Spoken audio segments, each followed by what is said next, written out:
Salut à tous et bienvenue sur ma chaîne. Aujourd'hui, je vais vous raconter une histoire qui va vous glacer le sang.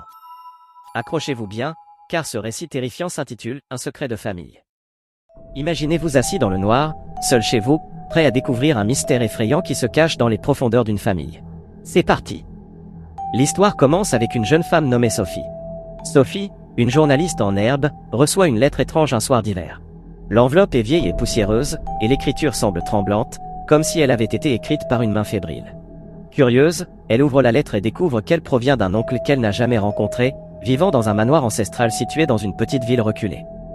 Cet oncle, Henri, lui demande de venir au plus vite. Il parle de révélations cruciales sur leur famille et insiste sur le fait que Sophie est la seule à pouvoir comprendre. Intriguée et légèrement inquiète, elle décide de se rendre au manoir. Le manoir est aussi imposant qu'effrayant. La route sinueuse qui y mène est entourée de forêts épaisses et sombres. Arrivée devant la porte massive, Sophie ressent une étrange sensation, comme si les murs murmuraient des secrets oubliés depuis longtemps. Henri, un vieil homme frêle au regard hanté, l'accueille. Il semble tourmenté, jetant constamment des regards inquiets par-dessus son épaule. Après un repas silencieux, il l'emmène dans la bibliothèque du manoir, une pièce poussiéreuse remplie de vieux livres et de portraits d'ancêtres aux yeux perçants. Henri commence alors à lui raconter l'histoire sombre de leur famille. Il parle de son propre père, un homme obsédé par l'occultisme et les rituels ancestraux. Selon lui, ce père avait découvert un moyen de prolonger sa vie en transférant son esprit dans les corps de ses descendants. Mais ce rituel avait un prix, il fallait sacrifier un membre de la famille à chaque transfert. Henri montre à Sophie un vieux grimoire, écrit dans une langue ancienne et incompréhensible. Les pages sont tachées de sang, et certaines sont manquantes.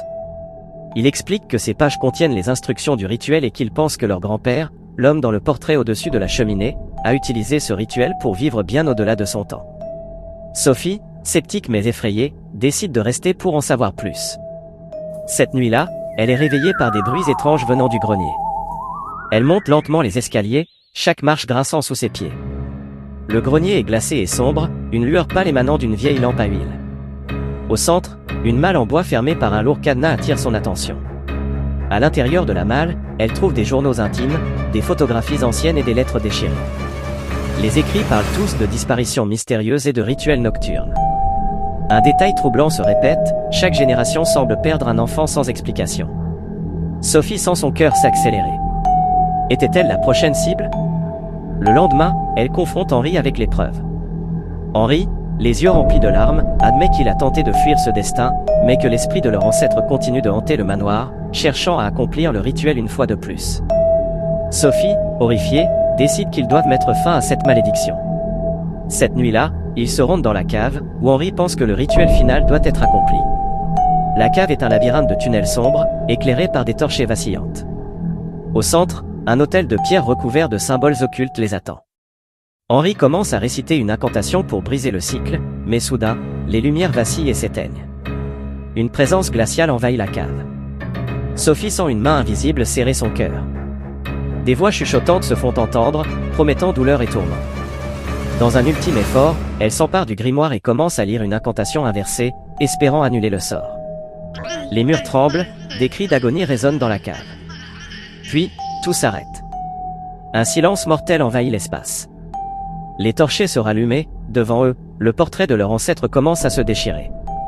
Un souffle glacial parcourt la pièce, et la présence maléfique disparaît.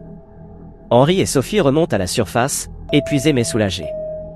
Le manoir, bien que toujours vieux et délabré, semble maintenant plus calme, comme libéré d'un poids terrible.